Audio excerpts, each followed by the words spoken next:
Metro North gives local commuters who use the subway a price break. McCarrick denies plea bargain. Paramedic staffing debate continues. Sarah Newman looks to expand. And a basketball event for Mamaroneck schools. And a look at last week's trick-or-treaters. Those stories and more on this edition of Larchmont Mamaroneck Community News.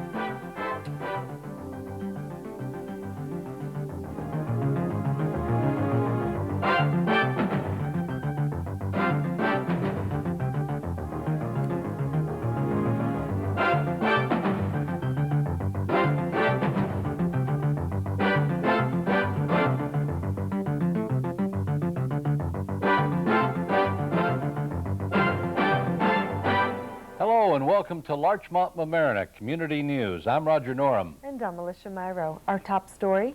Some Metro North commuters might get a break on their monthly commutation ticket. Larchmont Mamaroneck Community News reporter Sven Ome tells us what's in the works at the railroad. Some Metro North commuters may see a 9% discount at the beginning of next year. To get the discount, one has to receive the monthly commutation ticket by mail. One also has to order a Metro card for New York City buses and subway trains. According to the Metropolitan Transportation Authority, up to a third of the 105,000 daily customers ride buses or subway trains once they get to Manhattan. The discount plan is estimated to cost the railroad $230 million. 26-year-old Matthew McCarrick, a former New Rochelle police officer who lives in Mamaroneck, rejected a plea bargain and certain jail time in relation to a break-in at a Mamaroneck Village apartment almost 7 months ago. McCarrick will now have to face trial on the felony and misdemeanor charges for the April 3rd break-in. First-degree burglary and second-degree robbery are among the top charges, which could bring close to 25 years in a state prison if convicted. Judge Kenneth Lang set a tentative trial date for February 28th. McCarrick is not the only person accused of the break-in. Beating and robbery of 2 men and 1 woman in a Halstead Avenue basement apartment in April. Jason Cabdebo pled guilty to a reduced charge and is due for sentencing on January 17th. Michael Golly pled guilty to second-degree attempted robbery and described details of the night in question.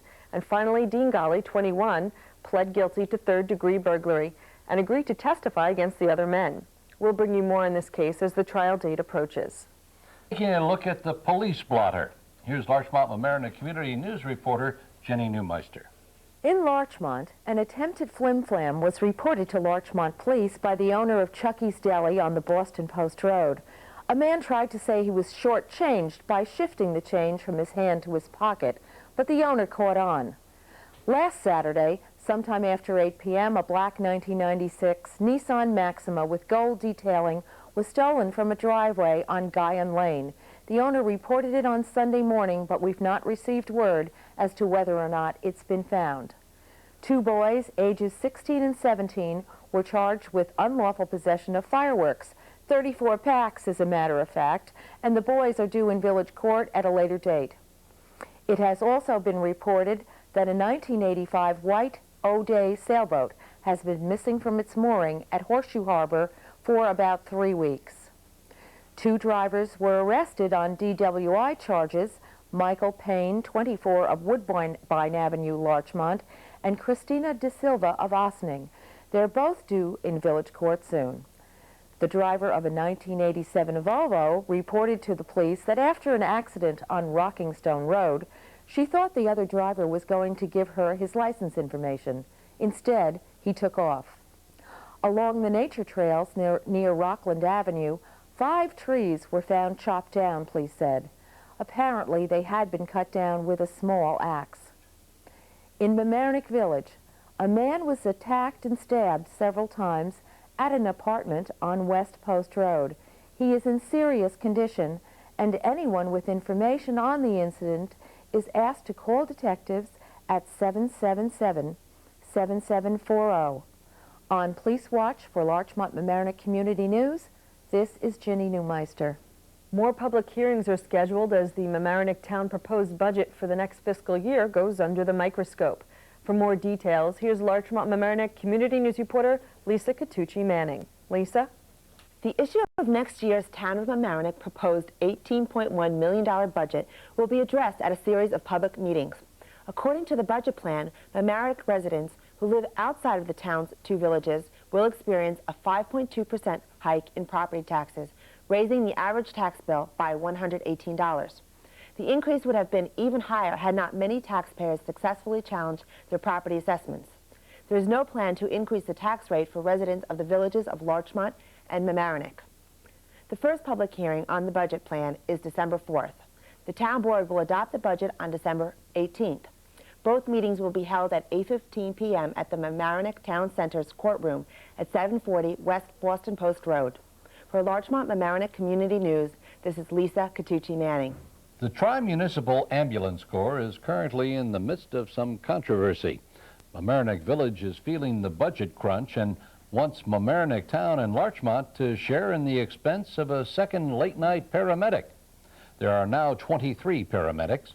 When the ambulance district was formed about 3 years ago, Mamaroneck Village was the only one wanting the second paramedic on a late-night overnight shift, and to keep it wound up paying the extra $72,000 it cost each year.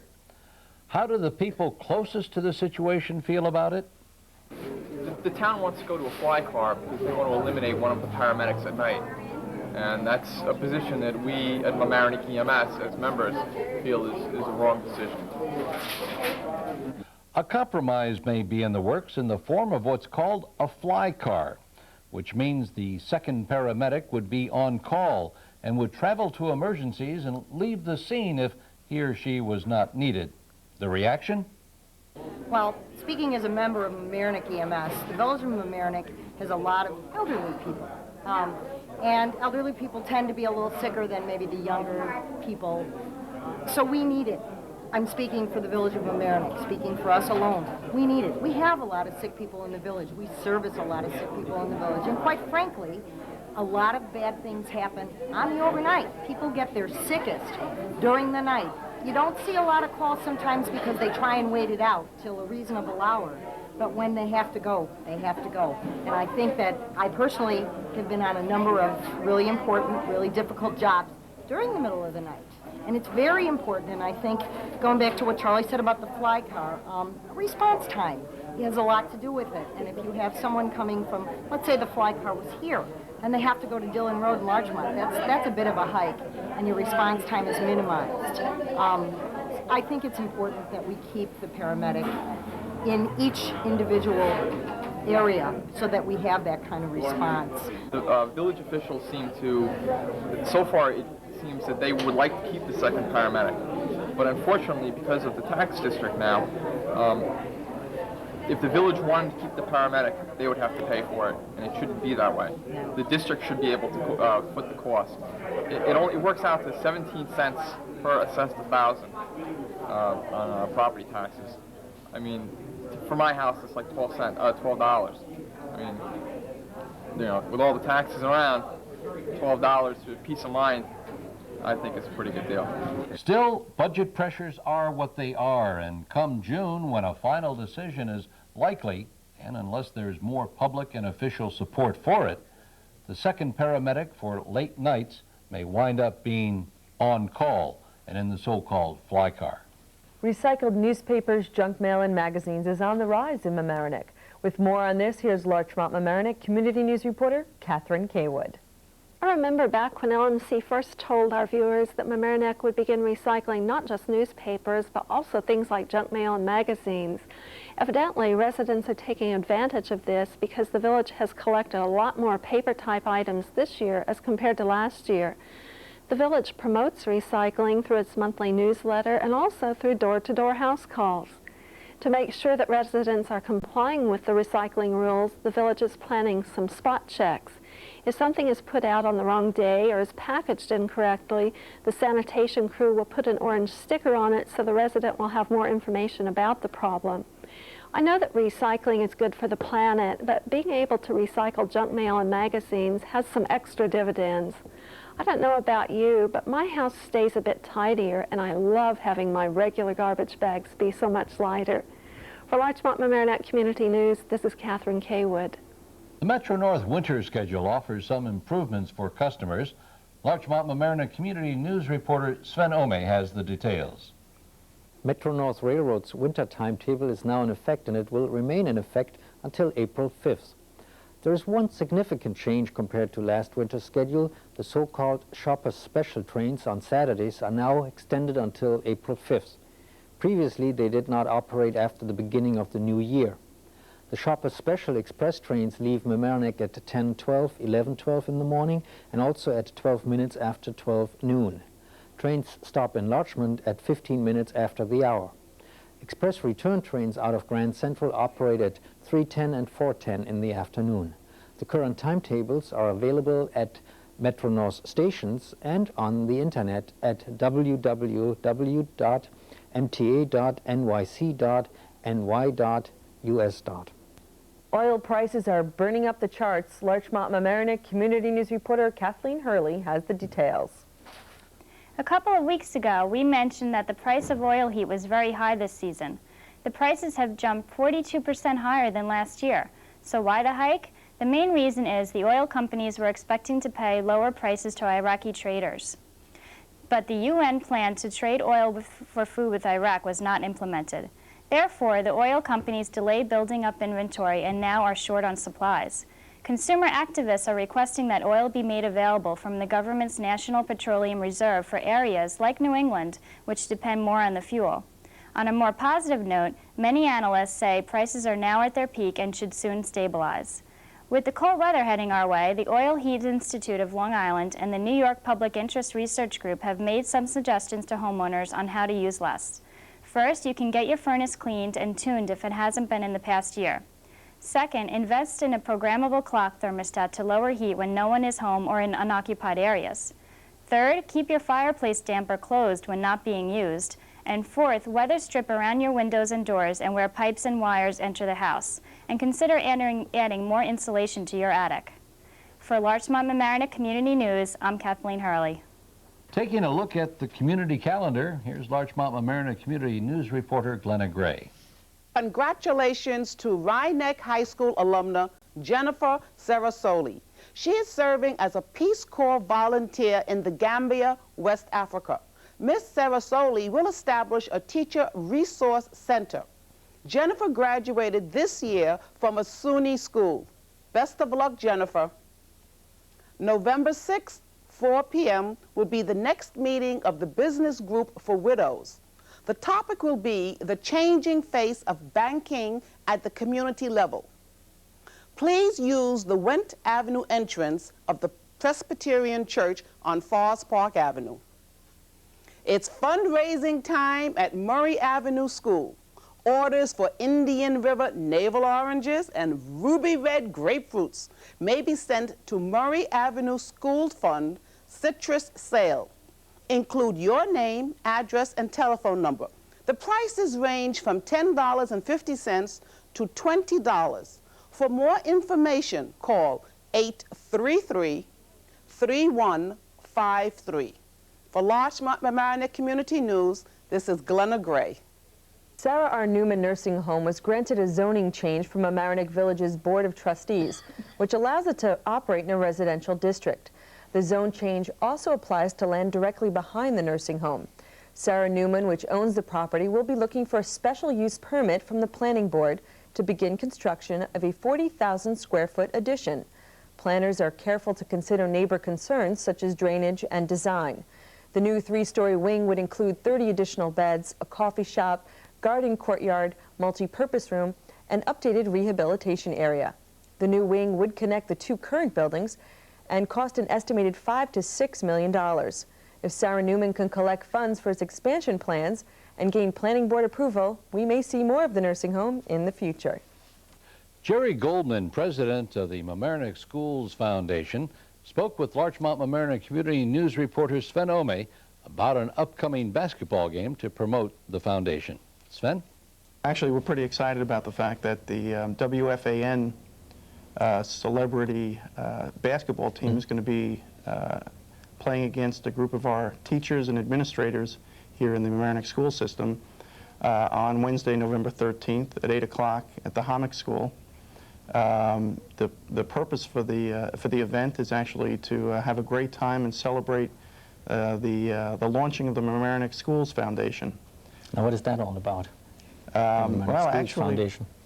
Actually, the Schools Foundation was launched officially last April when we got our IRS clearance to be a charitable not-for-profit organization. And what we are setting out to do is to raise money to make grants for the enhancement of the education system here, the public education system here in Mamaroneck. We're hoping that we're going to be able to make some significant contributions to enhancing and enriching many of the programs and facilities and teacher education opportunities and student programs that might not otherwise be available to our kids. If someone likes to get more information about the foundation, how can they reach you? Well, actually, I'm listed in the phone book, but we have a mailing address, which is P.O. Box 123, Larchmont, New York, and we can be reached by telephone at 698-9079. And because we have to wrap up this interview, can you tell us again where this match is going to take place? Sure. On Wednesday night, November 13th at 8 o'clock. We're not charging anything. And everybody's invited? Everybody in town is invited. Chris Russo, Mad Dog Russo, Ed Coleman, Mike Breen, John Minko, and many others of the celebrities on WFAN will be there. A cure for children with Lyme disease. Larchmont Mamaroneck Community News reporter Catherine Kaywood tells us more. If you know a child with Lyme disease, there's a lot of hope. According to a study just published in the New England Journal of Medicine, a 2 to 4 week dose of antibiotics can actually cure Lyme disease in children. After 6 months, most of the children in the study were cured, and by the end of the study, all of the children were cured. Most were in the early stages of the disease, but some were even in the later stages. Children between the ages of 5 and 10 are at the greatest risk of getting Lyme disease, so if you wonder if your child has Lyme disease, be assured that it's important to get a diagnosis and get it treated. For Larchmont Mamaroneck Community News, this is Catherine Kaywood. County Legislator George Latimer spoke with Larchmont Mamaroneck Community News reporter Glenna Gray about the Westchester County Charter. When you go into the voter booth on Tuesday, on Election Day, in addition to all of the positions that you'll be voting for, from president all the way on down to state assembly, there are going to be 2 ballot referendum at the top of the ballot, and the first one you've heard a lot about, which is the State Environmental Bond Act. Yes. But the second one is a change in the county charter that affects the way we select a county executive whenever there's a vacancy. And it's a fairly major change. What we voted for, what's on the ballot, is changing a procedure that currently allows that when the county executive position is vacant, for whatever reason, whether the incumbent county executive steps down or should there be a tragedy of some sort, that the current procedure is that the County Board of Legislators, the 17 elected legislators, select a replacement. That's the method we used back in 1983 to select Andrew O'Rourke when Al Del Bello, who's the former county executive, was elected lieutenant governor. But that process is really filled with the politics, as you would expect, in a legislature with a party control in the two-party system we have. So the proposal that's on the ballot, if the voters vote for it, would change that procedure to allow for a special election within 90 days of the vacancy of the position of county executive. So the advantage changes dramatically. Now it will be within 90 days the power of the average citizen to select who should be the county executive for the balance of the term. It's obviously important in a number of different ways. Number one, you drain out of the process the power of whatever party is in power of the county legislature to automatically name an interim incumbent. And the current procedure allows for that interim incumbent to serve as much as 14 months. That's a long time. That's a lot of power in that position, and over 14 months you can build up lots of name recognition, you can use the power of incumbency, you can put your name on signs and do things to really reinforce yourself before you ever go before the electorate. So a 90-day period will make that a very quick process. It will change the way we hold those elections, in that you won't have the long, drawn-out campaign. It should also reduce the amount of money that gets spent in these campaigns. So that would bring the power back to the people? Absolutely. Because voting always does that. Well, and what you have is each of the established parties will nominate their candidate through whatever their party procedures will be, and be they Democrat, Republican, Conservative, Liberal, Right to Life, Independence, Freedom, All of those parties will not be shut out of the process, and you, the voter, within 90 days will be able to select that person.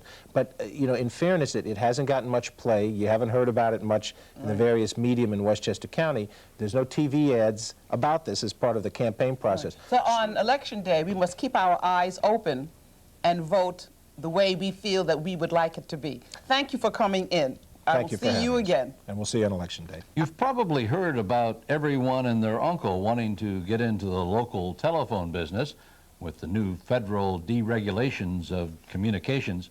Well, one of the giants of the industry also wants a piece of the local phone action, AT&T. More from Larchmont Mamaroneck Community News reporter Kathleen Hurley. AT&T has announced plans to offer local telephone service to customers in New York State. This is the result of recent federal legislation of the telecommunications market, which is targeted at creating competition. More competition is to bring the prices down that the customers have to pay for telephone services. Those plans may be delayed by a temporary stay order issued by the United States Court of Appeals for the 8th Circuit in St. Louis. In January, the court will review the case on its merits. Communications experts expect at least a delay of the implementing of the new rules for local telephone markets. But some experts believe that the rules may have to be revised, and that would cause a further delay. For Larchmont Mamaroneck Community News, I'm Kathleen Hurley. You may not think much about phone fraud, but it's happening every day, and it could happen to you. Larchmont Mamaroneck Community News reporter Sven Ume spoke with Christina Bulger about phone fraud. I got a phone call, and this person represented themselves as an AT&T technician. And he said they had to do a mandatory test, service test of my line. He told me then to press the flash key on my phone, and he gave me a 6-digit code and told me then I would hear a recording. And when I hear the recording, to put the phone down and keep it off the hook for several minutes. Then he would proceed to call me back with a report on, you know, this test. However, when several minutes went by, I picked up the phone and I heard a foreign language, very foreign, and I thought, well, this is rather odd. So I went to another phone I have, and I have a home and office. I went to my business phone and dialed 0, only to find out that no such thing exists. And there's no such mandatory test. No, there's no mandatory. There are tests, but if there is a test being conducted, the person, what you need to do is ask the person's name, and they all have, regardless of which long-distance carrier, AT&T, MCI, they all have operator identification numbers. So you need to ask that. And I didn't. I just wrote down his name. Not that that so made the number a difference. is really more important than the name. Right. And then when you have the number, this identification number, what should you do? What you do is you call your local carrier, whether it be 9X or AT&T, call the business office and inform them of this person's identification number, and then they will tell you if it is, you know, a legitimate test. If not, then it's definitely a scam. Right. Just to finish your story, what happened to you is, I guess, when you heard those foreign voices, there was a long-distance call that was then charged to your telephone number? Yes. What it was is it was a code to get an AT&T long-distance operator, and AT&T is aware of it, but there really isn't anything they can do. So I guess what we should tell everybody is to be really careful when somebody says, I'm with AT&T Sprint or 9X or something. You really have to ask for an identification number, and then maybe hang up and call the office and check whether this is legit or not. Absolutely. Or call, there's an annoyance bureau. They can also direct you on other actions to take. Although Halloween was last Thursday, we still have our pumpkin, and Larchmont Mamaroneck Community News reporter Matt Barron still has his interviews with some area trick-or-treaters. Come on, Frank. Lighten up. Next year you can go trick-or-treating. This year you have to stay home and answer the door to all those little goblins that come around. Kids and parents came out in droves on Halloween in Mamaroneck and Larchmont for screams, fun, and a lot of candy. Mr. Pons of Mountain Avenue hosted his annual haunted house where hundreds of people from miles around came to see the elaborate, one-of-a-kind horror show that is so popular that police are necessary to keep the traffic moving. Okay, now.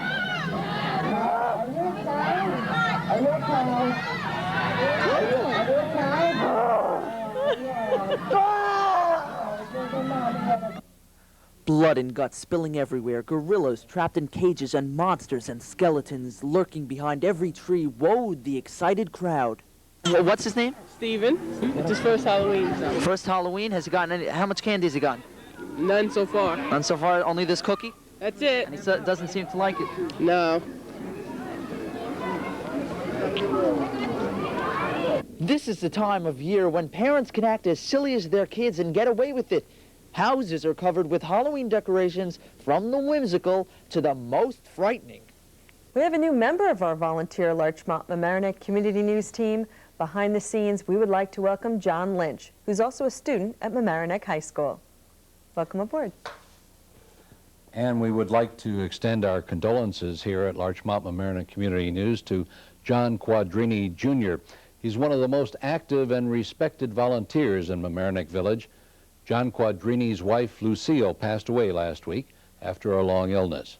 A memorial was held at the Ambulance Corps building on Berry Avenue in Mamaroneck Village near the Thruway. Our sympathies are with you, John. And that's it for this edition of Larchmont Mamaroneck Community News. In case you missed any portion of this news show, you can see it again. This program is on Channel 14, LMC-TV, Monday through Friday at 7 p.m. Also, you can call LMC-TV and ask to see this week's news show. The number to call is 698-6808 after 4 p.m. The crew at LMC-TV will do their best to put Larchmont Mamaroneck Community News on at a time that's convenient for you to watch. Remember the number to call after 4 p.m., 698-6808, and ask to see the news show. We're all volunteers, those of us who put this program together, and we can always use an extra hand. It's fun, and we feel it's a great give back to our community. If you think you might want to join us, drop by when we record the program just about every Thursday night at the LMC TV studio, but not Thanksgiving. We're located in Mamaroneck High School on the Palmer Avenue side, just up the stairs from Walter's Hot Dog Stand. We get things going around 7 o'clock. Please send your comments and suggestions to us at Larchmont Mamaroneck Community News, care of LMC-TV, 1 Library Lane, Mamaroneck, New York, 10543. And thanks for watching Larchmont Mamaroneck Community News. I'm Roger Norham. And I'm Alyssha Miro. We'll see you next time. And remember, only about 7 more weeks to get your holiday shopping done. And before signing off, we have to thank our Larchmont Mamaroneck Community News pumpkin carver, Joe Montanero. He happens to be a very close relation to the executive producer of this program, Jeff Montanero. Jeff is also the director of this program. Also shot the video for the EMS Ambulance Corps story. Mr. Montanero, your son Jeff, and all of us here at Larchmont Mamaroneck Community News would like to thank you for your pumpkin contribution. And have a hand.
Mamaroneck School District set to float a $19 million bond issue. Firefighters in Larchmont present their report. Mamaroneck Village Board seeks Uncle Sam's money for some parks. Actionville Action, we have an interview. And LMC-TV airs a giant fundraiser this week. Those stories and more on this edition of Larchmont Mamaroneck Community News.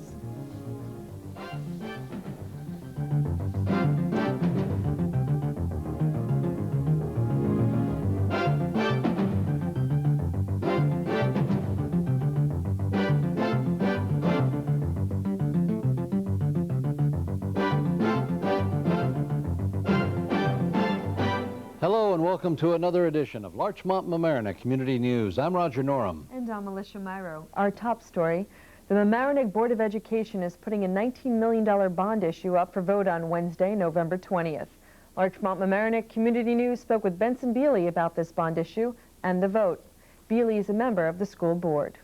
On November 20th, there's going to be a vote to pass a bond issue to help renovate all 6 of our school buildings and even the garage, which is the 7th building. You know, we have 1 million square feet in this district.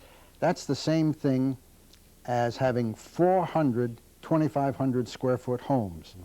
So it's a major thing that we have here. All right, a couple questions arise. I guess, first of all, most people are going to be interested. Okay, it's a bond vote for how long, how much, and what's my tax going to increase? Very good questions. The total amount of money that we're asking authorization for is $19.4 million, but spread over 5 years. So we'll bond about $4 million a year. And we're not going to ask for money and then sit on it. You can't, that's against the law anyhow. It will have an impact on the taxes of slightly less than 1% on the current tax rate. And because we have some other bonds that are coming down, our debt service line in the budget will stay approximately level, and therefore there won't be any significant increase. Give us a few examples of how badly the renovations are needed at some of the schools. Well, in Chatsworth and Mamaroneck Avenue, those buildings are they're older than I am. And the heating system in Chatsworth is 25 or 30 years old. Yeah, they're 74 years old. The building was built, and some of the pipes in the walls are 94 years young today. And I just came from an international dinner over there in the gym, and you could see the water damage that came through, has come through the walls and under the windows and so on. The heating and ventilating in Central must be redone. It's because of the structure of the building and the way it is, it's a terrible, there's terrible ventilation problems, leads to mildew and allergy on the part of the kids and the staff. At the high school, one of the principal things we're going to do, which is educationally oriented, is we're going to redo the science labs. You know, the science labs that they have there were almost the same as when I went to school, and today science is a whole different thing, and you need to be able to get around it. You need different kind of equipment. You need so we're going to improve on those things. We could say to the community, well, we want $4 million this year, and we'll come back and ask you next year for another $4 million, and the next year another $4 million. But that's $11,000 to $14,000 a year just to run the election. That's a waste of money to do it. So that's why we want the authorization for a 5-year plan. And we have a detailed 5-year plan for every school for years 1 and 2, the most crucial things, and then the somewhat less crucial will be done in years 3, 4, and 5. The polls are open again what time? 7 in the morning till 9 at night. Okay, well, good luck. Good. And thanks for very being much. with us. My pleasure. A rush hour accident in Mamaroneck delayed some Metro North trains last week. Larchmont Mamaroneck Community News reporter Eric Berlin has the details. Tragic accident. That's what Metro North officials are calling the death of a Fenimore Road resident who wandered onto the tracks last Tuesday behind the Sarah Newman nursing home. Sylvia Deschavert was prone to wandering, police said. The 79-year-old woman stepped onto the tracks at approximately 5:45 p.m. The engineer saw her and tried to warn her by honking the horn, but to no avail. Javert was pronounced dead on the scene.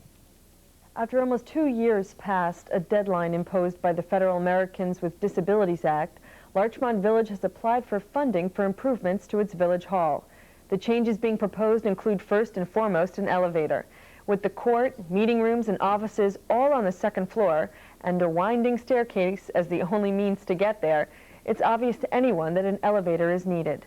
Larchmont is asking for $270,000 through the Community Development Block Grants funded by the U.S. Department of Housing and Urban Development and administered by Westchester County. If approved, the village could match the grant with another $270,000. Aside from the elevator, other improvements would be constructing a new entrance at the back of the building, eliminating the police garage, increasing the size of the parking lot, placing a new entrance on Larchmont Avenue, restrooms, modified doors, and alarms, plus a host of handicap-enhancing features. The grant money Larchmont hopes for is awarded in 3-year cycles. The village did apply in 1994, hoping to act quickly to the ADA regulations, but they were missing a critical compliance report, which has since been completed. Keeping their fingers crossed and continuing to assist anyone who can't make the climb to village offices, Larchmont hopes to renovate and make their facilities more accessible to everyone. Sounds like a giant makeover for Larchmont Village Hall. Sure does. John Perrone of Mamaroneck has been appointed acting justice of the New York State Supreme Court. Larchmont Mamaroneck Community News reporter Sven Ome spoke with John Perrone about his new position, but he asked him about his Mamaroneck background. I was born and raised in this community, as we've discussed, and fortunately graduated from the Mamaroneck High School and went on to college and law school, but I came back to the community. I had an opportunity to serve as an assistant district attorney back in the early 70s under Carl Vigari, gave me my start. After that, in the mid-70s, I was elected to the town council here in the town of Mamaroneck and served, well, I was elected 3 times and served a number of years there, and then eventually went on to the State Assembly and represented the Sound Shore before Mr. Tochi. I was the assemblyman just before Mr. Tochi, who was our present assemblyman. I served, I had 4 terms there, and then into the State Senate for council. And just recently I had the privilege and honor of being appointed to the bench by George Pataki, our governor, and that's basically it. Right. Well, can you tell us more? What do you do? What is your function there? Well, I've been appointed as a Court of Claims judge, and I am sitting as an acting Supreme Court judge. Now, what that means is that I'm not elected. It's a gubernatorial appointment for a 10-year term, and the Court of Claims position that I've been elected allows me to sit as an acting justice of the Supreme Court in the criminal term. And because of my background in both the district attorney's office and defense attorney and in the legislature and sitting on the respective judiciary committees, the governor asked me to sit as an acting justice of the Supreme Court in the criminal term. And being a junior judge, I'm now assigned to Bronx County, hopefully move up to Westchester sometime in the future, but that's where I am now. Okay, well, we wish you all the best and congratulations from all of us here. Thank you very much. With the recent reoccurrence of some anti-Semitic graffiti in our area, it's appropriate that the Rhinebeck School District has developed an anti-bias program in the classroom. The story from Larchmont Mamaroneck Community News reporter Lisa Catucci Manning. We wish that we could forget last February's incidents involving anti-Semitic graffiti, which was spray-painted on 3 homes in Mamaroneck's Orienta section. There were 4 more homes spray-painted by the end of the month, and in late September, 2 more homes.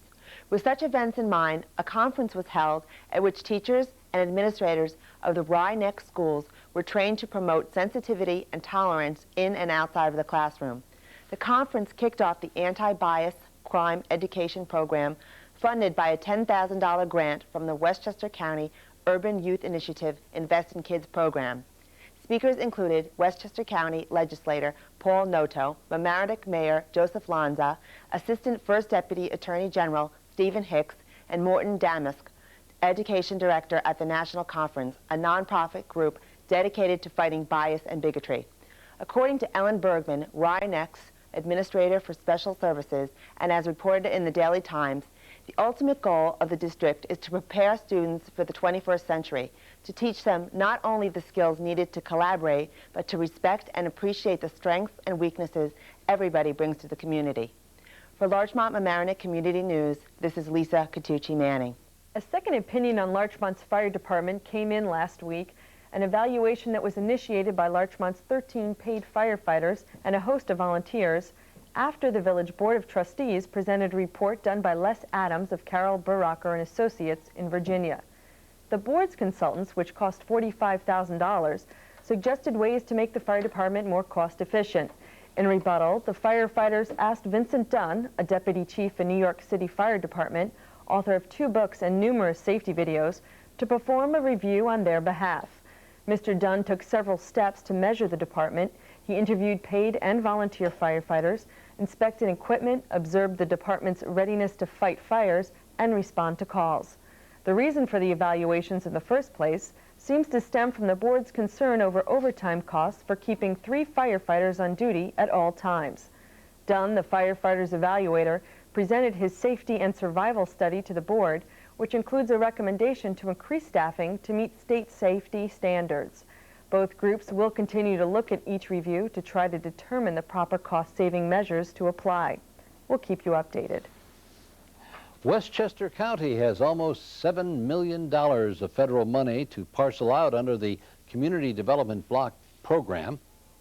Communities have to apply for the grants, and Mamaroneck Village is doing that with its first 3 priorities being parks. 3 in particular: Stanley Avenue Park on Fenimore Road at the railroad underpass. Its rusting and potentially dangerous playground equipment is sited there, with improvements projected at nearly $91,000. Also, Jefferson Park near North Berry and Jefferson. It needs an estimated $28,000 for improvements.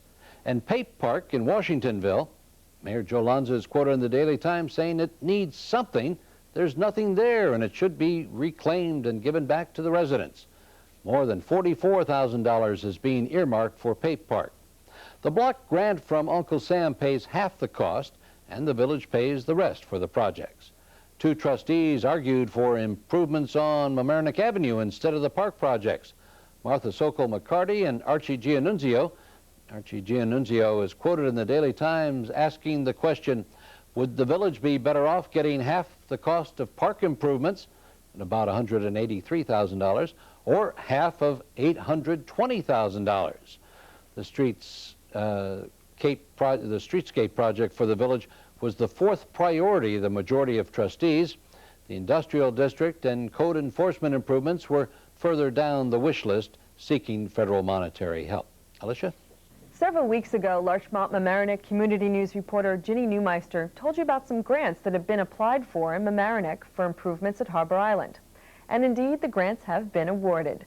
Larchmont Mamaroneck Community News reporter Kathleen Hurley has some more information on that story.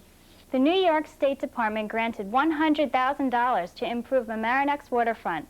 This money will not only be used to improve the docks, but to also prepare a site for a new restaurant. The restaurant committee is planning for a 500-seat restaurant specializing in steak and seafood. Other attractions of the village will also be improved with a $40,000 grant, which the Maritime Historic Areas will be sharing with 16 other communities. They have plans to pay for signs directing tourists in the village's central shopping district. These new improvements are hoping to be a big boost for the village's economic development. For Larchmont Mamaroneck Community News, I'm Kathleen Hurley. Taking a look at what's happening in the Actionville program at Homix. Larchmont Mamaroneck Community News reporter Catherine Kaywood spoke with Actionville director Don Tedesco. Don, I understand that the Actionville program at the Homix School just recently completed the Expo 96. Yes, that's correct. It was called The World Comes to Actionville. How many pavilions did you have this year?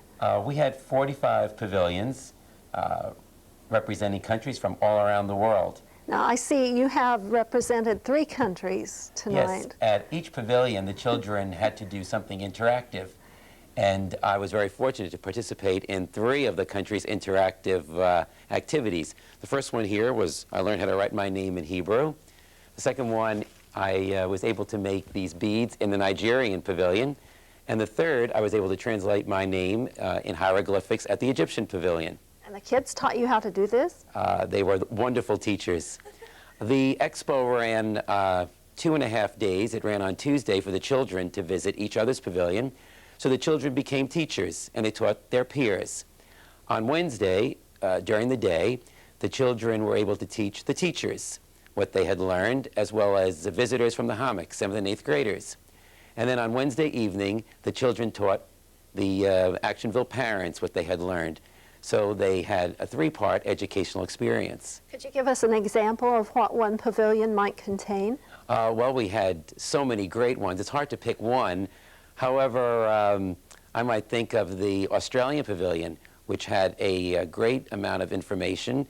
There was one activity on the Australian animals, which featured a large, life-size kangaroo. And there was also America's Cup race, in which the Kenishes at their pavilion had 2 little boats in a pool of water, and with 2 fans you had to see which one, America or Australia, was going to win the America's Cup. All of these activities were quite interesting and interactive. Taking a look at some items from our area on the police blotter, here's Larchmont-Mamaroneck Community News reporter Eric Berlin. Several thefts to report in this week's police blotter. In Larchmont, the owner of the Wonder Cleaners told police that nearly $1,300 was stolen. Police have found some clues to the crime. In the village of Mamaroneck, a New Rochelle man reported the theft of a briefcase from his car that was parked on Boston Post Road. The case contained a phone, a wallet, and several documents from the man's business. In the town of Mamaroneck, the scary moment for a resident on Birchfield Avenue, a resident who returned home to find that her home was almost broken into. The perpetrator broke the window outside of the home, but couldn't get in because the woman had a deadbolt, so the robber could not get anything. And that'll do it for this week's Police Blotter. Eric Berlin, Larchmont-Mamaroneck Community News. Also from the police blotter, a suspect wanted in a stabbing case surrendering. Larchmont-Mamaroneck Community News reporter Lisa Catucci-Manning has details. Gary Trombone of Library Lane in Mamaroneck surrendered himself to police 2 days after Dwayne Heiler, a Mamaroneck Village garbage collector, had been repeatedly stabbed. Trombone was charged with second-degree attempted murder as Heiler lay hospitalized with wounds on his chest and arms. Trombone is accused of forcing his way into an apartment at 156 West Boston Post Road. He is acquainted with the woman who lives there, Dawn Abagnale, but the nature of the relationship is unknown. Abagnale was cut on the hand during the attack. Heiler lives in the same building. Meanwhile, police are investigating the reason for the attack. For Larchmont-Mamaroneck Community News, this is Lisa Catucci-Manning. A fundraiser for college students is scheduled for November 15th. Larchmont-Mamaroneck Community News reporter Kathleen Hurley tells us more about it. The evening section of the Mamaroneck Village Women's Club is sponsoring a Banco card party on Friday, November 15th at 7 p.m. at the Women's Club building on Cortlandt Avenue in Mamaroneck. Proceeds from this fundraiser are to go to scholarship awards presented to outstanding students who are going on to college each June. Among the prizes being raffled off is an Adirondack weekend for 2, a 2-day stay in Atlantic City for 2 with show, and many other great prizes. Admission is $8, and reservations can be made by calling Lucille Bologna at 939-4935. If you don't know how to play Banco, don't worry, just follow along. For Larchmont-Mamaroneck Community News, I'm Kathleen Hurley. Donald has been trying for some time now to get his deposit money back from the city of New Rochelle for the collapse deal on developing David's Island. To fill us in on the latest, here's Larchmont-Mamaroneck Community News reporter Catherine Kaywood. When Donald Trump backed out of his plan to build 47 mansions on David's Island and 21 townhouses at the Fort Slocum Dock, he filed a notice of claim to get back almost $650,000. $500,000 of this was a deposit on David's Island, and the remainder was for consulting fees. When we last reported on this, Trump was adamant about getting his money back from the city of New Rochelle, and legally, he still has a few more months left to try to get his money back. But now that he's busy with negotiations for the 2 luxury golf courses in Upper Westchester, he says he may just cut his losses and let the city of New Rochelle keep the money. So this may be the next to the last chapter in the saga of Donald Trump's proposal with David's Island. For Larchmont-Mamaroneck Community News, this is Catherine Kaywood. Well, it's that time of the year, and with the fall, you should know that you cannot just leave leaves alone. Offering a few suggestions, here's Larchmont-Mamaroneck Community News reporter Sven Ume. November is the time of the year when the annual leaf season is in full swing. Here are a couple of things to keep in mind when you try to take care of those thousands of leaves. When you rake them to the curb for pickup by the Public Works departments, remember not to leave the leaves on the street, but rather right next to the pavement. Leaving them on the pavement, the leaves may cause the clogging of storm drains, which in turn may lead to heavy flooding. During the leaf season, curbside cleaning has been suspended in the village of Mamaroneck. Dry weather and leaves can also create problems. Dry leaves may be ignited when a car with a hot catalytic converter is parked on top of them, and the car may be destroyed by fire. Wet leaves, on the other hand, will affect the performance of your car in case the tires lose traction on a slicky surface. There's a relatively new place to get refreshments located in Rye Neck. Jamie Stein checked it out and spoke with the new owners. Started on last Friday, new grand opening. Hopefully the best prices in the area on beer, soda, water, etc. And hope to bring a lot of new customers here. And keep the old ones. And also, we also just added some cigars also, which is very, very strong. And hope to have everything that every customer that walks through the door we have, that we don't have to order it special. Okay, now tell me, how much will a 6-pack of Diet Cherry Coke go for? A 6-pack of Diet Coke, we're running specials with 12 packs now at $3.99 for 1 week. Excuse me, $2.99 for 1 week. Then it goes back to the regular price of $4.29 versus the $2.99 price for this week's special. Okay.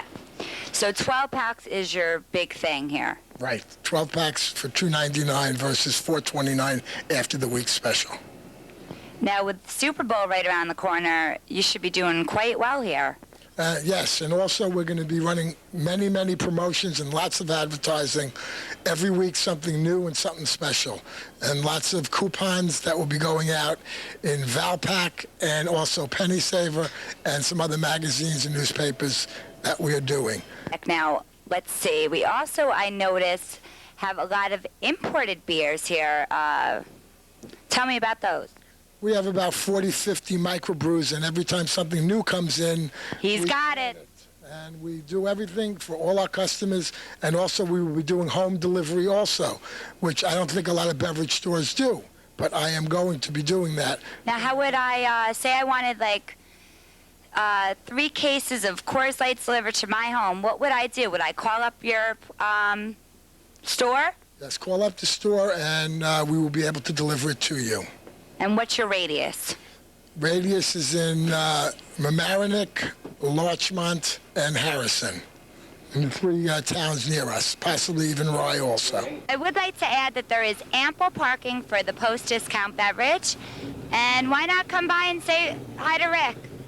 For Larchmont Mamaroneck Community News, I'm Jamie Stein. Some Russian exchange students in Mamaroneck paid a visit to our newsroom last week, and Larchmont Mamaroneck Community News reporter Catherine Kaywood spoke with them.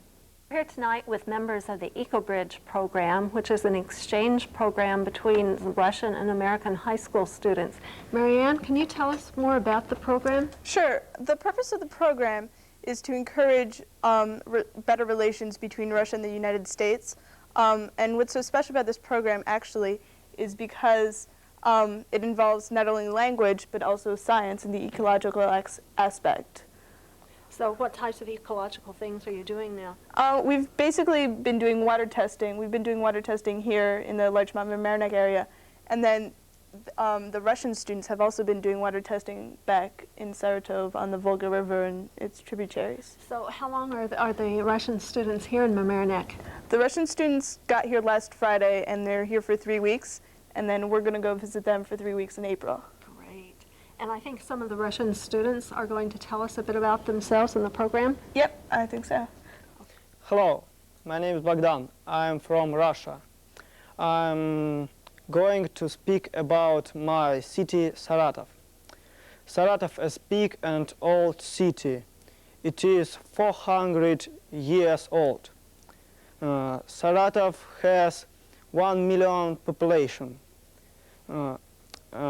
Saratov stands on the bank of the river Volga. Volga is the biggest river of Europe. Saratov has many universities and schools.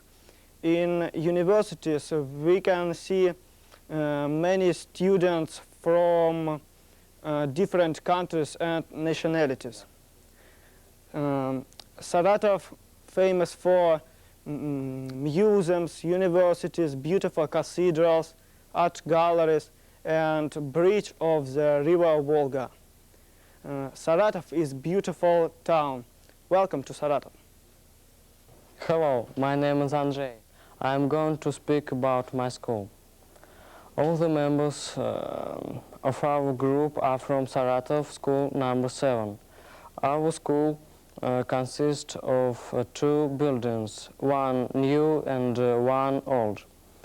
The old buildings was built in 1937 and the new building was built in 1989. The cost of heating oil was going up over the last couple of weeks, but it seems to have peaked now, and at least for the time being, that is. Larchmont-Mamaroneck Community News reporter Kathleen Hurley tells us what has made prices come down a bit. Finally, the latest news on the price of oil heat is optimistic. Oil companies have been increasing their heating oil supplies in near-record amounts, helping to bring down prices. The heating oil crisis began in September when there was a drastic shortage of heating oil and a scare of prices jumping 42% higher from last year. With heating oil being used by about 30% of all households in our area, the fear of facing a cold winter was real. Energy Secretary Hazel O'Leary has said that her department is currently studying the idea of building up stock on heating oil as a precaution for future problems in the industry. This study is expected to be completed by April. Although the high production of the refineries should ease our fears, the prices are still expected to be higher than last year, with an average home possibly spending more than $1,100 on heating oil this winter. A telethon is coming to LMC-TV. Larchmont-Mamaroneck Community News reporter Sven Ume spoke with Lynn Crowley about the telethon and how you can get involved. And something special is coming to LMC-TV, the first telethon. That's right. It's Wednesday night, November 13th, 7 to 10 p.m., live here in the Palmer studio at Mamaroneck High School. And we're going to have a lot happening. Yeah, what is going to happen? Well, among other things, we'll be seeing some tapes of things happening in the community. But we have some people coming from a dance studio in Larchmont who are going to give us a nice demonstration and lesson in the Macarena, which I think will be a lot of fun. And the big event of the evening is what I'm calling the first ever stationary bike-a-thon. Who's participating in that? Well, I've got Cheryl Louie, Ken Bialo, Judy O'Gorman, Marianne Muma, and Justice Harvey Brown from the Village of Larchmont, Elaine Price, Paul Ryan, Valerie Moore O'Keefe from the town, and Joe Lanza, Walter Rogers, Steve Goldstein, Archie Giannunzio, and Martha Sokol-McCarty from the Village of Mamaroneck. And you picture them on the bikes at different times throughout the evening. A few of them will probably be cheerleading, and I think that'll be a lot of fun. Also, we have Deborah Glassford, who is program director at Total Fitness Center in Larchmont. They're sponsoring this part of the evening, and we're going to auction off some partial memberships to the club. Now, there are many people who watch LMC-TV, who like LMC-TV, and how can they participate? Well, they can participate in a very special way. Of course, when you have a telethon, what are people supposed to do? They're supposed to call in, right, and pledge money. But we have a wonderful surprise, because with their donation of $25, you get a free T-shirt. And if you're with your donation of $40, you can get 2. So we're hoping that people will call that evening, pledge some support for us, and get a nice T-shirt. You can see this lovely T-shirt was rendered by a local artist, Lake Charles. It has a nice drawing that has Larchmont over there on that side, so to speak, and Mamaroneck over here, and some community folks on TV, doing community TV there in the middle. Right, so, and it's $25. That's the donation, yes, to get a free T-shirt. I have $25 here. Why, bless you, bless you. Thank you so much. And here's your T-shirt, your free T-shirt. So again, the event is happening Wednesday, November 13th, 7 to 10 p.m. on Channel 14. LMC-TV. And that's it for this edition of Larchmont Mamaroneck Community News. In case you missed any portion of this news show, you can see it again. This program is on Channel 14, LMC-TV, Monday through Friday at 7 p.m. Also, you can call LMC-TV and ask to see this week's news show. The number to call is 698-6808 after 4 p.m. The crew at LMC-TV will do their best to put the Larchmont Mamaroneck Community News on at a time that's convenient for you to watch. Remember the number to call after 4 p.m., 698-6808, and ask to see the news show. We're all volunteers, those of us who put this program together, and we can always use an extra hand. It's fun, and we feel it's a great give back to our community. If you think you might want to join us, drop by when we record the program just about every Thursday night at the LMC-TV studio, but not Thanksgiving Day. We're located in Mamaroneck High School on the Palmer Avenue side, just up the stairs from Walter's Hot Dog Stand. We get things going around 7 o'clock. Please send your comments, suggestions, and news items to us at Larchmont Mamaroneck Community News, care of LMC-TV, 1 Library Lane, Mamaroneck, New York, 10543. And thanks for watching Larchmont Mamaroneck Community News. I'm Roger Norham. And I'm Alyssha Miro. We'll see you next time. And remember, only about 6 more weeks to get your holiday shopping done. Better hurry up.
Mamaroneck School District voters okay a nearly $20 million bond issue.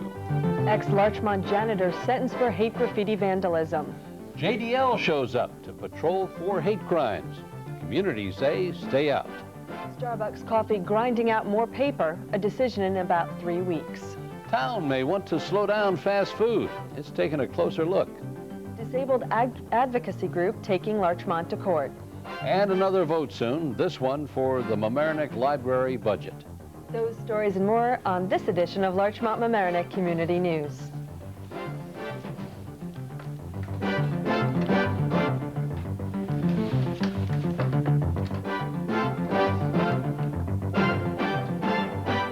Hello and welcome to the Thanksgiving Week 1996 edition of Larchmont Mamaroneck Community News. I'm Roger Norham. And I'm Alyssha Miro. Our top story. Mamaroneck School District voters gave the green light last week to borrow $19.4 million to do some necessary repairs on the schools.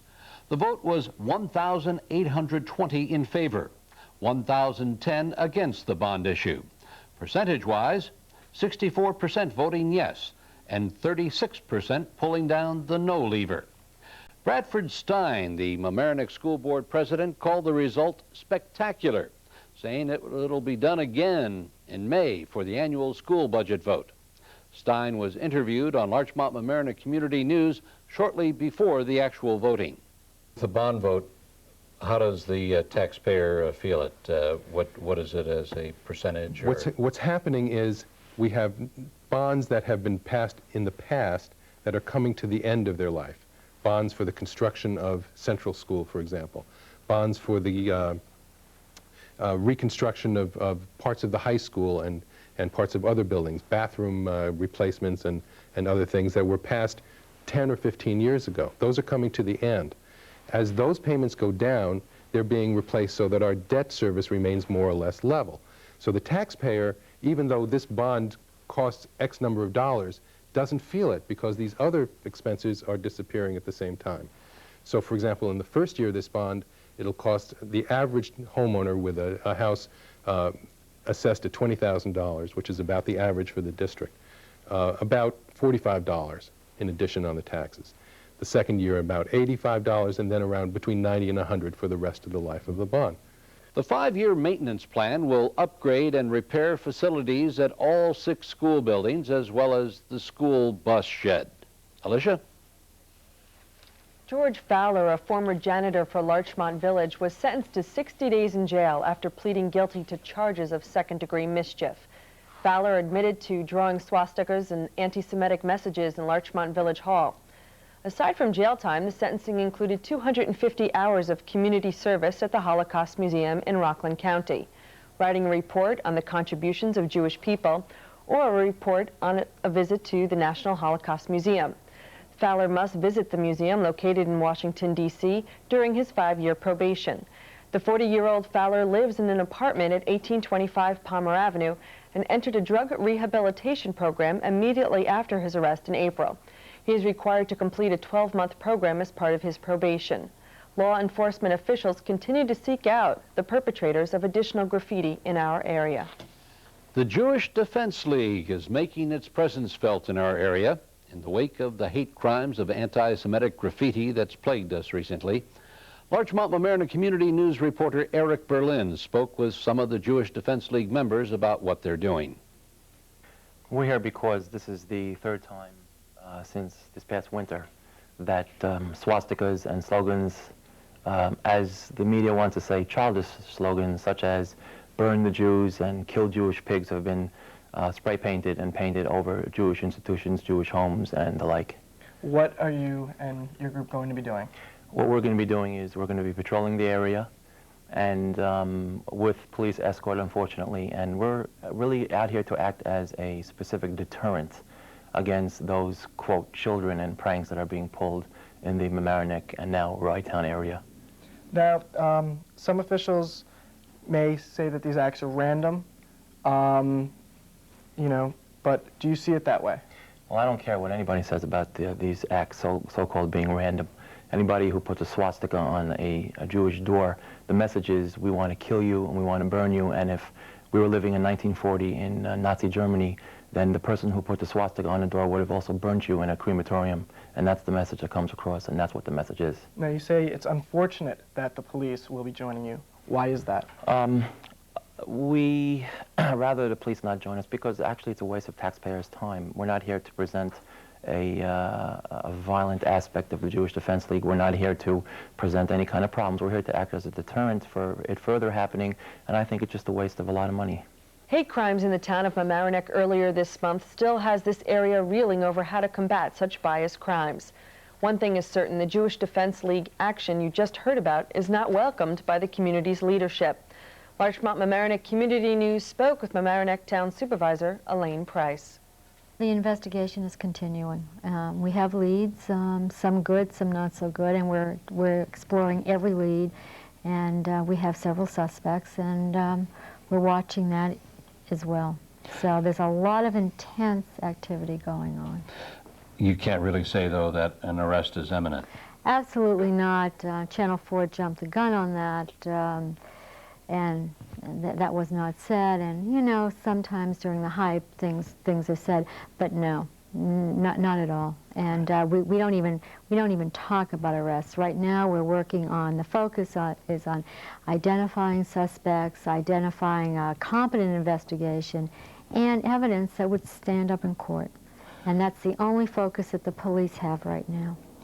Now, we've noticed in the area, the Jewish Defense League has made a presence, and the town and two villages have expressed what concerning the appearance of the JDL? Well, the clergy, together with the elected officials, have a written statement, which I could read, that was put out by the clergy and signed by us. And it states, the political leadership of Mamaroneck and Larchmont, together with the religious leadership of the Sound Shore clergy, are united and unanimous in stating that the Jewish Defense League was not invited to our area, and we oppose its presence. Our community is strong and determined to resist all expressions of hatred and intolerance, and will actively continue to pursue an end to such acts. Not incidentally, officials would like to remind viewers that there is a $30,000 reward for information that could help catch and convict the graffiti vandals. If you have any information that you think will be helpful, there are 3 phone numbers you can call. Mamaroneck Town Police at 381-6100, the FBI's Gerard DeLuca at 633-6000, or Westchester County DA Janine Pirro's office at 288-TIPS, T-I-P-S.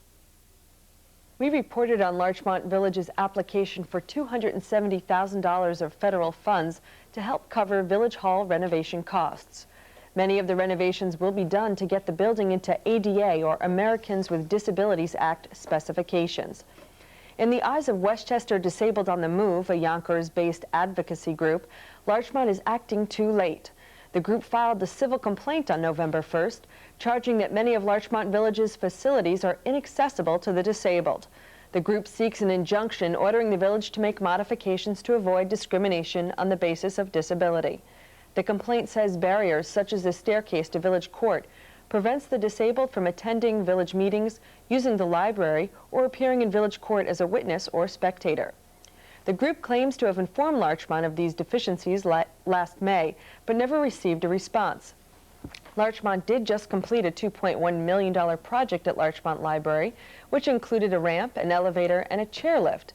And the $270,000 grant, if received, would be matched by the village, and additional renovations to comply with the ADA would be underway. This is the first time a municipality is being taken to court on this issue. An initial hearing date is yet to be scheduled. Taking a look at the police blotter, here's Larchmont Mamaroneck Community News reporter Eric Berlin. Mamaroneck Village man is facing assault charges. The East Boston Post Road resident allegedly threw his wife to the ground and stomped on her chest during an argument last Wednesday. The 35-year-old is being charged with third-degree assault. A White Plains woman is being charged with theft of services, a misdemeanor, after taking a cab ride to Mamaroneck from White Plains, and she was not able to pay the fare. The woman was held in custody until the arraignment. And in Larchmont, Colorado native Robert Ayugi is being charged with unlawful possession of marijuana and driving while intoxicated. The 30-year-old was released on $300 bail. In Larchmont, the Starbucks coffee shop controversy will have a few more weeks to percolate. A couple weeks ago, the Larchmont Zoning Board heard the pro and con opinions from residents and merchants about the proposed Starbucks shop on Palmer Avenue, up the street from 31 Flavors and across from Citibank. It seems the only matter not yet settled is the opinion of the architecture planned for the Starbucks. Drawings are being submitted, and at the December 11th meeting of the Zoning Board, it's expected to finally vote up or down on the Starbucks coffee shop. We'll have more on the story in the coming weeks. The Washingtonville Housing Alliance in Mamaroneck plans to fix up some houses and apartment buildings that surround the business district. The hope is that the money would come from a federal community block grant awarded through the Westchester County Planning Department. The village hopes for the $105,000 grant to step up its code enforcement of local buildings. Landlords cited for code violation would be offered assistance in getting county dollars. Mamaroneck Village isn't looking to run anyone out of town by citing violations. That's why the grant money would be used to pay administrative costs associated with helping landlords apply for county property improvements. The code problems range from broken smoke detectors to faulty staircases. The Housing Alliance has applied for $13,500 to team up with the village in making Mamaroneck a more beautiful place to live. The top cop last year in Larchmont has been honored. Larchmont Mamaroneck Community News reporter Kathleen Hurley with the story. The Village of Larchmont police officer Rocco Greco has been named the Police Officer of the Year 1995. After being nominated by his squad supervisor, Sergeant William Walsh, the department's awards committee selected Officer Greco on the basis of his excellent skills, manner, and service to the community. He was presented with a uniform citation bar and a bronze statue replica of a Larchmont police officer embedded with a citation and a replica of his badge. Rocco Greco joined the department in 1992 after working for the New York Police Department. Rocco, with his wife, Josephine, and their 2 children, Alyssa and Anthony, live in Hopewell Junction. Since then, he has been a tremendous asset to the public, ensuring their safety and encouraging positive public relations. We here at Larchmont Mamaroneck Community News Station would like to thank Police Officer Greco for his dedication to the village. Congratulations. Taco Bell is vying for some space at the KFC on Boston Post Road, which has prompted Mamaroneck Town Board officials to propose a 6-month ban of new restaurants so they can review their laws. The ban would be effective December 4th after a public hearing on the moratorium scheduled at the town center that same night. The town's zoning regulations have banned fast food restaurants since 1976. Kentucky Fried Chicken and Dunkin' Donuts were already in existence. With so many different restaurant terms around, such as takeout, drive-through, and counter service, the board wants to be sure they have the right definitions. Taco Bell would not likely be affected by a moratorium because its application was made before the temporary ban would begin. As Mamaroneck Town reviews its fast food policy, it will also look into the prohibition of 24-hour shops. Again, the public hearing will be held during the regular board meeting at 8:15 December 4th in the town center. A labor settlement in the Mamaroneck School District. Finally. Larchmont Mamaroneck Community News reporter Glenna Gray with the story.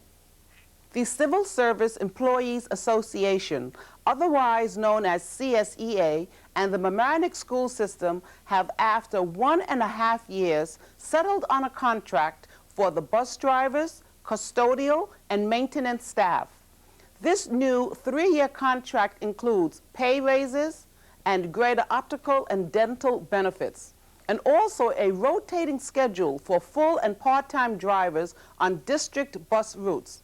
The first pay raise will be 3%, July 1, 95, June 30th, 96. That is retroactive. A 3.25% raise this school year and 3% in 97, 98.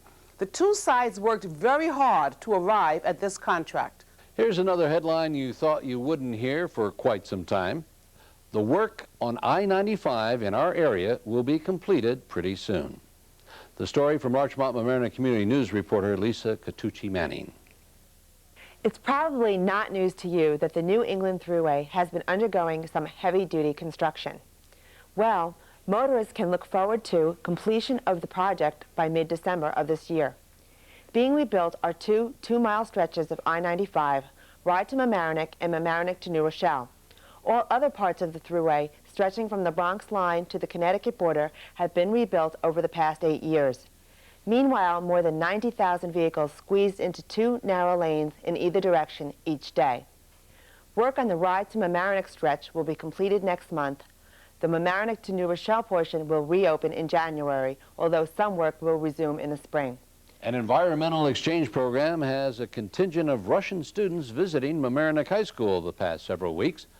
Larchmont Mamaroneck Community News reporter Catherine Kaywood spoke with them about their experiences. Catherine? Just completed a 3-week exchange in the EcoBridge exchange system with people from Russia visiting the Mamaroneck High School. Dan, what have you accomplished during these 3 weeks? Well, these past 3 weeks, nonetheless, have been very, very exciting. We have visited Pace Law School, and there the Russians presented their results and information about the pollution around the Volga River. We also went to the Maritime Center in Connecticut, and there we learned about the different forms of life in the sea: fish, sharks, crabs, you name it. We looked at it.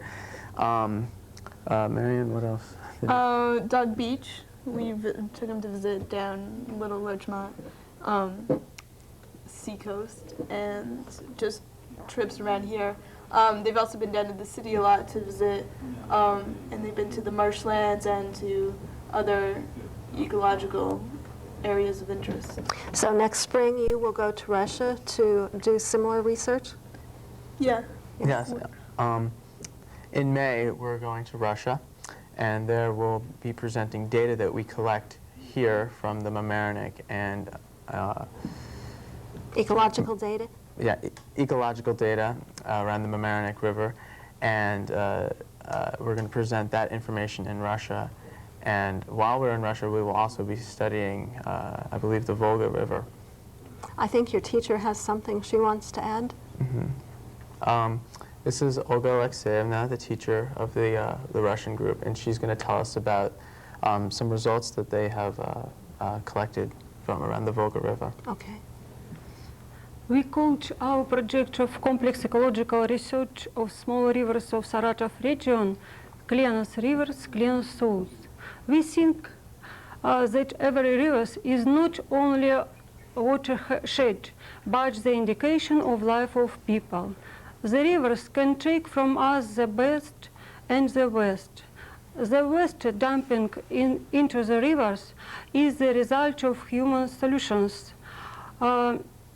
Dirty rivers, dirty society. We are for the cleanest environment and purity of soil.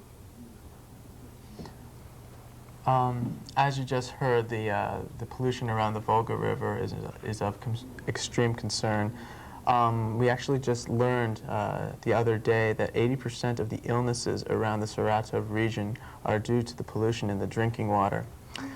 So the Russians are very, very concerned about that, and in their own town, they have appealed to local legislators in an attempt to have laws passed protecting their environment.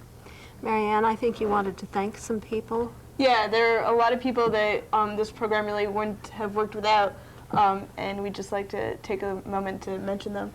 Well, first of all, Mrs. Conan, well, she's been very instrumental in all of this. Mr. Warnby, Dr. Thomas, my mom, Mrs. Perez, Mrs. Jervis, and all the other parents helped us out a lot with this. And then at Pace University, Dean and June Ottinger, Nicholas Robinson, Robert Kennedy, Alice Bloom, and we'd also like to thank LMC-TV and the town board and all the other local officials that have helped us out and given us stuff to give to the Russians and other information. Thank you. We'll be looking forward to hearing your report after you've been to Russia in the spring. Thank you. Thank you. Thank you. A belated present from the county. There will be a post-holiday sales tax cut. More from Larchmont Mamaroneck Community News reporter Ginny Newmeister. Shoppers in Westchester County will have a chance to shop at home tax-free, but after Christmas. The County Board of Legislators voted to drop its share of the sales tax on clothing for purchases of less than $500 from January 18th to January 24th. The state plan to drop its share of the tax is to encourage shoppers to buy locally rather than to seek their bargains in neighboring states. Not everyone was in favor of the idea because municipalities gain revenue from the sales tax. But the state, in its infinite wisdom, decided to set up this experiment, and everyone's going along. The benefit belongs to the conscious consumer. A former Chatsworth Avenue school teacher has died, and a memorial tribute is planned. Details from Larchmont Mamaroneck Community News reporter Guy Vitro. One of the finest qualities a person can possess is the desire to teach our children. Dorothy Avellino was one such person who was dedicated to our youth. She taught at the Chatsworth Avenue School from 1968 to 1992. Unfortunately, Miss Avellino was taken from us in a car accident November 1st in Vermont. She will be remembered as a spunky teacher, the kind that children really responded to. There will be a memorial service November 26th at St. Augustine's Church. All are welcome to come pay homage to a woman who gave more than she took. Jamie Stein has been on the rounds again with her camera crew. Let's see what Jamie's come up with this week. Mamaroneck Public Library needs your help. The roof is leaking, and the library needs to purchase a new roof. The roof is estimated at about $30,000, and the library needs your help. If you can make any donation, please send your tax-deductible donation to the Mamaroneck Public Library, 136 Prospect Avenue, Mamaroneck, New York, 10543. Next month in Mamaroneck is another vote, this time for the budget of the Mamaroneck Library. More on this story from Larchmont Mamaroneck Community News reporter Catherine Kaywood. On December 10th, voters will get to decide on Mamaroneck Library's proposed budget for 1997. The new budget reflects a $56,000 increase over that of 1996. Part of this increase is due to higher retirement benefits for employees, and part of it is due to the rising costs of books, videos, heating, and utilities. The library also hopes to hire more part-time employees. The cost of repairing the roof is not included in this budget because it will be paid for through fundraising. So, on December 10th, you will want to go to the library to cast your vote on the 1997 library budget. The ballot will also include 5 candidates for 4 trustee seats. These candidates are Beverly Newfield, Judith Ross, Gloriana Palancia, John Hofstetter Jr., and Donald March. Sex crimes on the internet. An update by Larchmont Mamaroneck Community News reporter Sven Ome. You may remember the case in 1994 of a Seattle man who was charged with having an online relationship with a 14-year-old girl in Mamaroneck. He was arrested when he came east to meet her that year. The man was later convicted of statutory rape in Washington State and sentenced to 6 years in prison. A new New York State law that took effect on November 1st extends the jail terms that persons convicted of soliciting sex from children using the internet can be sentenced to from 4 to 7 years. Anyone distributing pornography to minors over the internet faces up to 4 years in prison. A couple weeks back, LMC-TV, the channel you are now watching, had its first telethon fundraiser, including a bike-a-thon. Congratulations, LMC-TV, for a fun evening and a profitable one as well. More than $2,000 was pledged by viewers, all in support of our public access TV channels. And it's a pretty sure bet the LMC-TV telethon will become an annual event. Passive parkland and how to preserve it. A county legislator is working on the matter. More for Larchmont Mamaroneck Community News reporter Kathleen Hurley. Since 1994, Westchester County legislator George Latimer has been proposing the adoption of the local act which would dedicate the Marshlands Conservancy as passive parkland. Well, it looks like the act may pass this term. This would mean that the park would be reserved for recreational activities only, such as walking, running, or bicycling, and protect the grounds from any organized sports. Latimer says that this act would establish the proper example for future passive parklands. He says this method best ensures our children and grandchildren will enjoy the benefits of such nature centers for generations to follow. For Larchmont Mamaroneck Community News, I'm Kathleen Hurley. And that's it for this edition of Larchmont Mamaroneck Community News. In case you missed any portion of this news show, you can see it again. This program is on Channel 14, LMC-TV, Monday through Friday at 7 p.m. Also, you can call LMC-TV and ask to see this week's news show. The number to call is 698-6808 after 4 p.m.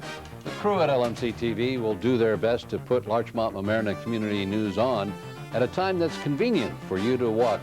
And remember, the number to call after 4 p.m., 698-6808, and ask to see the news show. We are all volunteers, those of us who put this program together, and we can always use an extra hand. It's fun, and we feel it's a great give back to our community. If you think you might want to join us, drop by when we record the program just about every Thursday night, except Thanksgiving, of course. We put our effort together at LMC-TV Studios. We're located in Mamaroneck High School on the Palmer Avenue side, just up the stairs from Walter's Hot Dog Stand. We get things going around 7 o'clock, but remember, not on Thanksgiving. Please send your comments and suggestions to us at Larchmont Mamaroneck Community News, care of LMC-TV, 1 Library Lane, Mamaroneck, New York, 10543. Thanks for watching Larchmont Mamaroneck Community News. I'm Roger Norham. And I'm Alyssha Miro. We'll see you next time. And remember, only about 4 more weeks to get your holiday shopping done. Have a happy Thanksgiving.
Mamaroneck School District giving itself a gold star for its latest report card.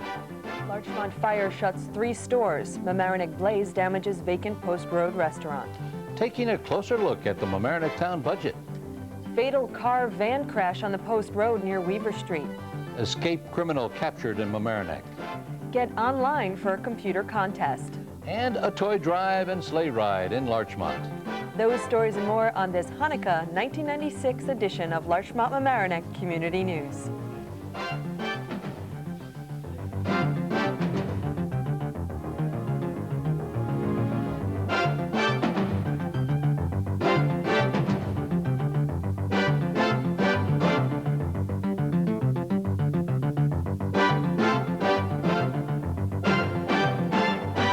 Hello and welcome to Larchmont Mamaroneck Community News. I'm Roger Norham. And I'm Alyssha Miro. Our top story?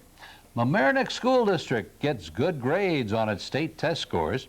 For more, here's Larchmont Mamaroneck Community News reporter Sven Ome.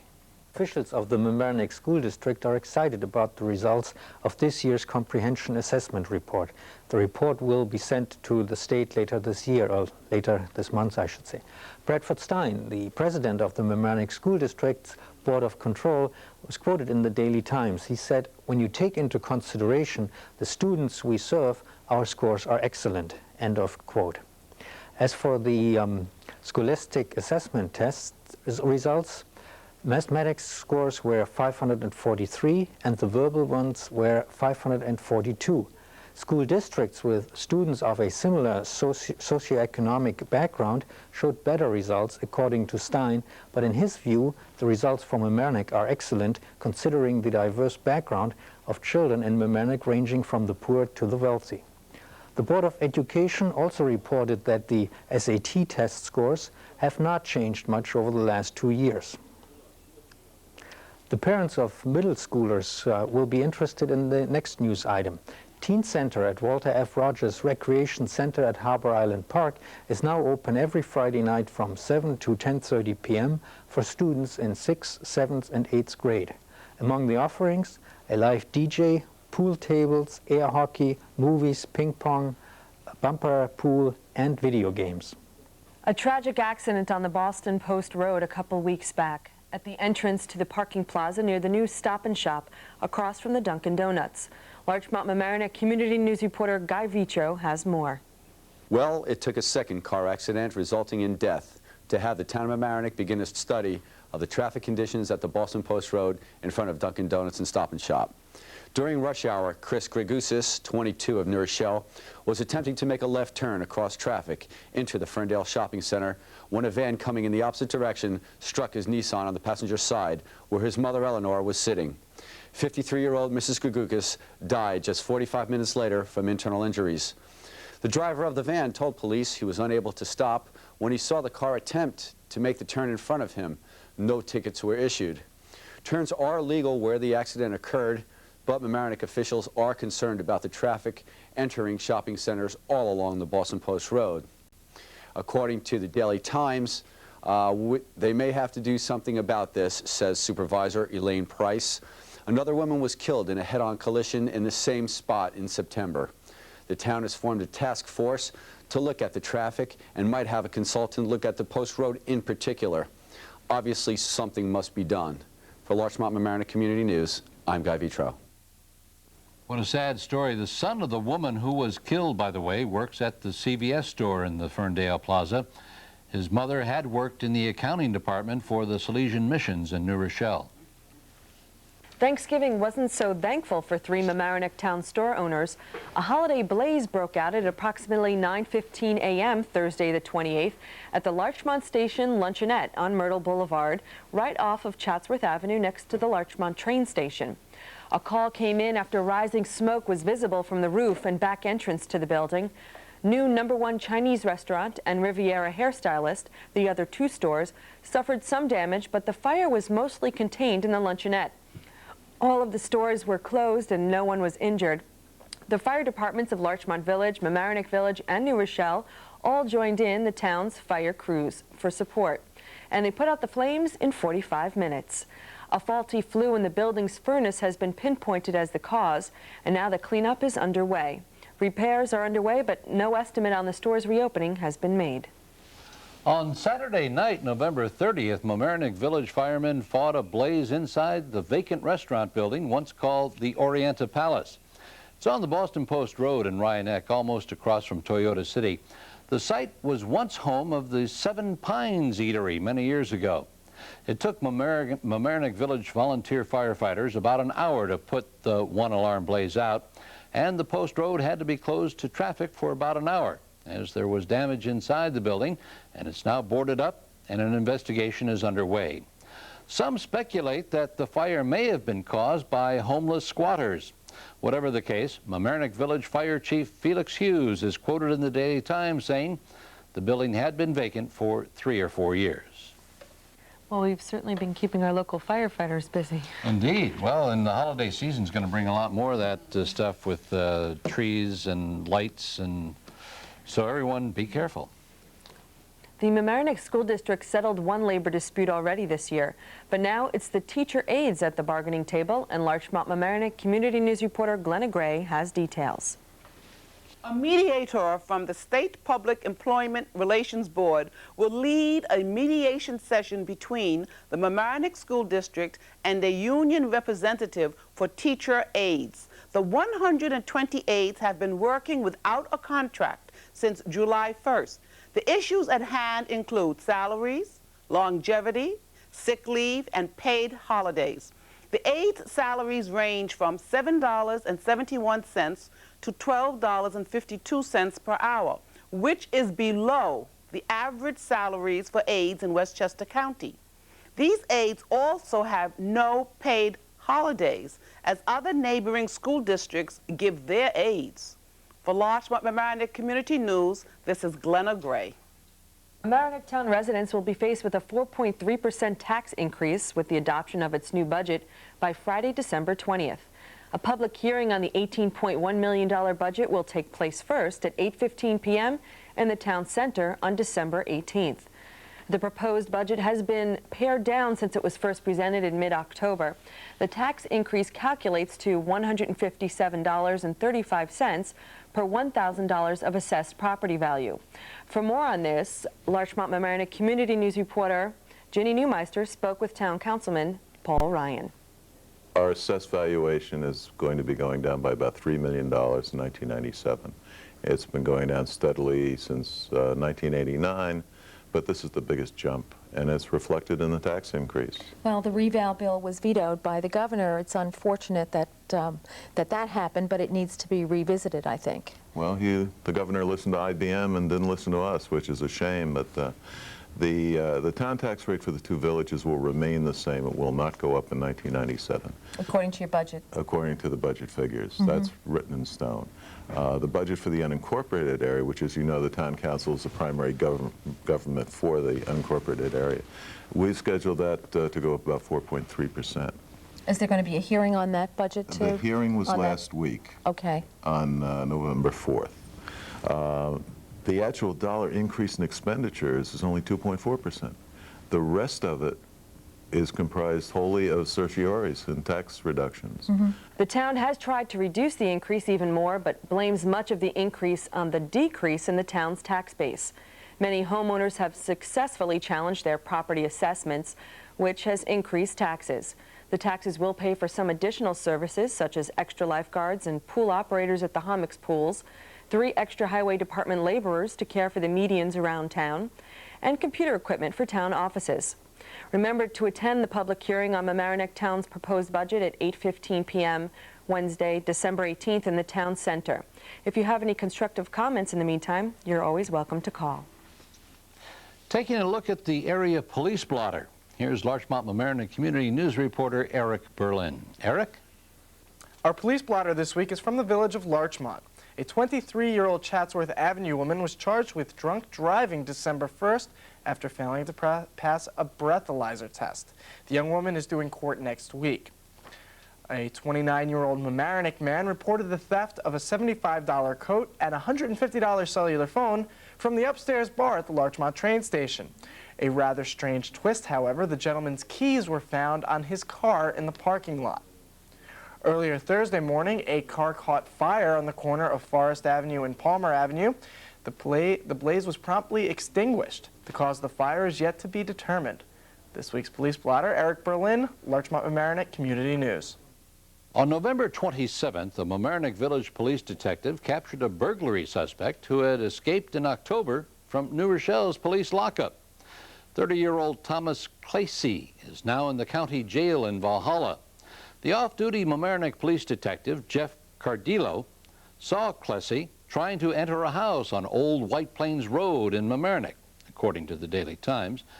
Cardillo chased the escapee into a nearby creek where Clasey was captured. He's been charged with second-degree burglary. Mamaroneck Village Police say that before his capture, the suspect had knocked on several doors in the neighborhood, including Officer Cadillo's. The police detective became suspicious, followed Clasey, and witnessed him break into the house. Last October, Clasey was awaiting a court appearance on another burglary charge when he escaped from New Rochelle police custody. The New Rochelle officers had been distracted by a disturbance caused by another prisoner at the time in the lockup of the courthouse building. Alyssha? Bringing cops and kids together, pushing the idea in Mamaroneck. Larchmont-Mamaroneck Community News reporter Kathleen Hurley has the story. Chase Manhattan Bank awarded the Washingtonville Housing Alliance $3,750 to develop a police-youth relationship building program. It is part of Chase Manhattan Bank's Racial Harmony and Diversity program. The purpose of the program is to build understanding between police and youth and hopefully boosting harmony within the community. So far, the plans include sensitivity training for the Mamaroneck Village police employees, group sessions between the young people and police officers, and cultural awareness training. Officials of the Housing Alliance, Village Police Department, and local community groups will be the organizers of the program. With the extensive vandalism occurring in the communities, especially the anti-Semitic graffiti, this police-youth relationship building program could be the affirmative action needed for a very upsetting problem in our communities. For Larchmont-Mamaroneck Community News, I'm Kathleen Hurley. Thinking of a nice holiday sleigh ride? Larchmont is the place, and Larchmont-Mamaroneck Community News reporter Glenna Gray has more details from Larchmont Mayor Cheryl Louie. The Chamber of Commerce is planning some wonderful end-of-the-year events. They've been working very hard with the merchants in the community. And in conjunction with the fire department and the police department, the PBA and the professional firefighters, Santa's going to come to town. It'll be the culmination of 3 weeks of sleigh rides through the village on the 7th, the 14th, and the 21st from, I think it's 2 to 5 through the village. And there'll be special events and promotions going on in the different stores and refreshments. And then Santa will arrive by helicopter and end up in the Larchmont Playhouse with movies for the kids. Oh, that sounds like a marvelous time. And the helicopter leaves, but he stays. Right. Well, the helicopter is actually a gift from STAT. They're the volunteer group that flies people in medical emergencies up to the Valhalla Medical Center or wherever they have to go. Right. Great group. Right. Lovely of them to do that for us.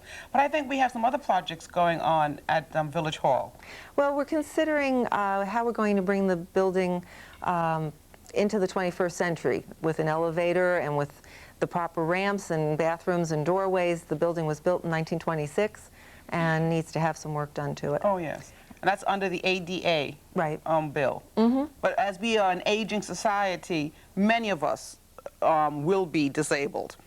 Or as the arthritis creeps up on us, we'll all be using the ramps. But it's not just the aging. It's young mothers. It could be somebody with a child in a carriage or someone who just broke a bone or had a hip replacement. Lots of people need to have a different level of access. And Larchmont always stays on top of everything. Right, but until we can do that, people should know if they call Village Hall, we will come downstairs and make all of our services available. We know it's difficult to get into the building, but we do want everybody to have the materials that they need. We will mail permits back and forth, and if necessary, we'll move our village meetings across the street to the library, which is fully accessible. All right. Well, thank you for coming in and telling us, and we'll see you again in the new year. Thank you. Right. Bye-bye. Mamaroneck Village's mayor, Joseph Lanza, picks up an award for the village. Larchmont-Mamaroneck Community News reporter Ginny Neumeister has more. The Westchester Interfaith Housing Corporation presented the 1996 Outstanding Achievement Award to the Village of Mamaroneck in recognition of its accomplishments and support for affordable housing. It took place at a conference luncheon held on December 5th at the Westchester Marriott Hotel in Tarrytown. On hand to receive the award for the village was Mayor Joseph Lanza, and that was presented by James Basin, president of the Bank of New York. The not-for-profit Housing Corporation leads a county-wide effort to mobilize and coordinate the religious community's response to the shortage of affordable housing in Westchester and elsewhere for both low and moderate income families. The Village of Mamaroneck is to be congratulated for its efforts as one of the few communities that have developed the kind of housing that average working families can afford. For Larchmont Mamaroneck Community News, this is Ginny Neumeister. Since just about everyone is thinking cyberspace these days, how about a computer contest? Larchmont Mamaroneck Community News reporter Alyssha Manning has more. Local residents, be sure to get in on the competition. Advanced Network and Services, an Armonk-based organization, is sponsoring an educational computer contest in which worldwide web pages will be created by participants. Offering more than $1 million in scholarships and cash prizes, the ThinkQuest contest is an exciting attempt to encourage technology in schools. Students grades 7 to 12 are eligible. A free workshop hosted on December 11th by IBM's Thomas J. Watson Research Center in Yorktown will show students, educators, and community leaders how to work together as teams to create worldwide web pages, making school subjects exciting and fun for others to learn. The workshop will include an explanation of the contest goals and an overview on how to create web pages. The astonishing thing is that although last year's computer contest drew hundreds of entries nationwide, not one entry came from Westchester, Rockland, or Putnam counties. Let's get with the program, Westchesterites. Be a part of encouraging technology in schools and maybe win a scholarship or a cash prize in the process. To register for the free workshop, call the Westchester Education Coalition at 683-8045. For Larchmont Mamaroneck Community News, this is Lisa Manning. They're still talking about the big name who came to Mamaroneck last week, Isaac Stern. Mamaroneck's Emlyn Theater for the Performing Arts launched its 25th anniversary celebration with a performance by the world-famous violinist last Tuesday night, December 3rd. After the performance, Isaac Stern mingled with guests at a Meet the Artist champagne reception. Not only that, the Emlyn is giving its patrons and friends a great holiday present, a twofer sale. 2 tickets for $25 for any of the nearly 50 attractions coming to the Emlyn before next May 10. The minimum order is for 3 events, 6 tickets. The only catch, the tickets have to be bought by this Christmas. For more details, call the Emlyn box office at 698-0098. Many's the tale we've heard that George Washington slept here and there, but did you know that Norman Rockwell, the famed American artist, lived right here in the village of Mamaroneck? A 3rd annual Regional Historical Society program will be held at the Emlyn Theater on Thursday, December 19th, and is entitled A Norman Rockwell Commemoration. According to Gloria Pritz, our historian, Rockwell lived at 415 Prospect Avenue for about 7 or 8 years and had a newspaper route in Orienta. He completed junior high and in his 3rd year at Mamaroneck High School decided he'd rather attend art school in the city. So he boarded the trolley on Palmer Avenue at that time to attend art classes in Manhattan. And the rest is history. You'll be able to see some of his paintings from the Rockwell Museum in Stockbridge, Massachusetts, and hopefully hear more of his history. And admission is free. We're all invited to attend. That's at the Emlyn Theater on December 19th at 8 p.m. For Larchmont Mamaroneck Community News, this is Ginny Neumeister. The season is upon us, and for more, here is Larchmont Mamaroneck Community News reporter Catherine Kaywood. The flu season is upon us, and it is happening earlier than usual this year. 6 children have already been hospitalized from our region, and some of my piano students are missing lessons much earlier than usual. Although the typical flu shot is somewhat controversial, one can get a homeopathic flu shot. If one has a strong enough immune system, one will not succumb to the flu. We can strengthen our immune system with products such as vitamin C and echinacea. Echinacea has been used in Europe for many years and is now available in stores such as CVS and the A&P.